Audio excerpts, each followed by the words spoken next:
Okay, I guess I'm vlogging now. This is a vlog. Oh man.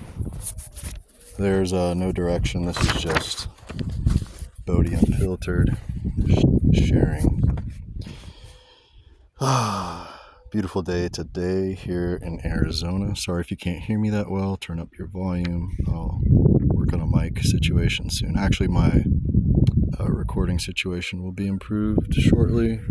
We're working on some facilities right now, so I could get back in communication with a couple networks.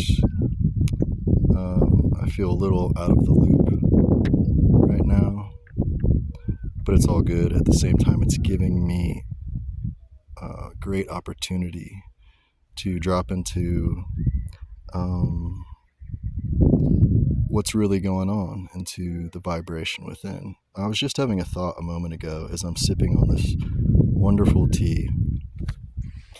I got this, can you see that? It says Yellowstone. Yeah, Yellowstone National Park. Anyways, a cool housemate gifted this to me a long time ago because I ended up using it every day while we lived together, and when they moved out, they said, "Here, take it." But anyways, I'm drinking a tea I went out to the garden, and some of these things people would call weeds. It's amazing that literal medicine grows out of the ground, probably at your doorstep, and somebody told you it was a weed. But I've got Tulsi, holy basil.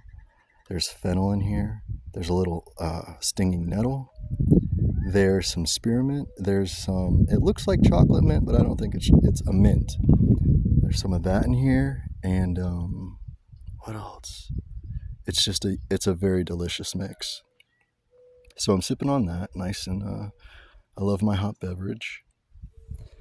But what I was thinking as I sip my tea, I realize many people don't have an inner vocabulary.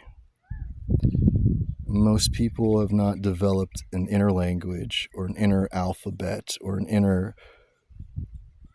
representation system consciously. Now everybody's got their communication going on inside. That doesn't stop. It's typically unconscious and thus out of your direct influence. It will operate on you opposed to you operating on it.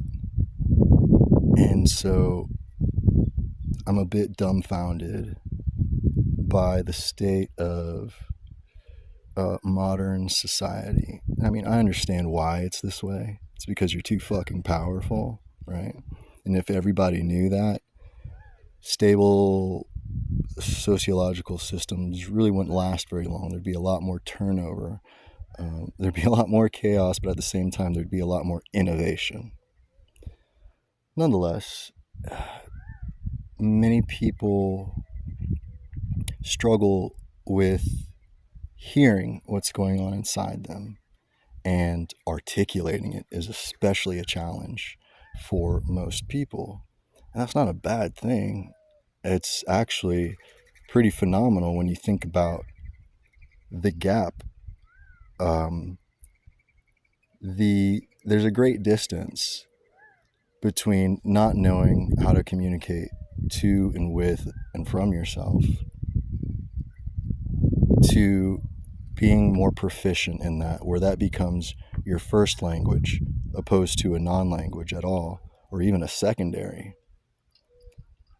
The point I'm making is it's hell. It's hell. It's suffering when all this magnificent intelligence that, mind you, you don't beat your heart, you don't grow your hair, you don't do all the things that your body does to maintain you, right? That's the deeper part of yourself, the not conscious part of yourself. But it's so vastly intelligent, so vastly connected.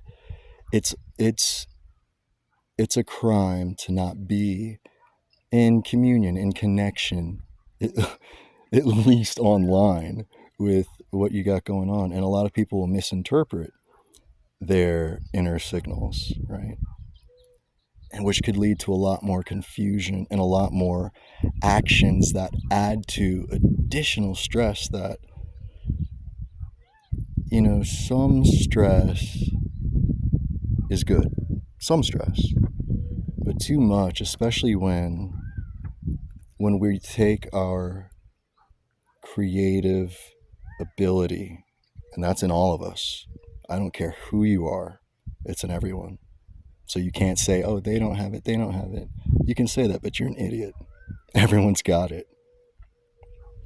But when we take this creative aspect of ourselves and we use it to literally weave a web or a tapestry of suffering or a tapestry of imbalance.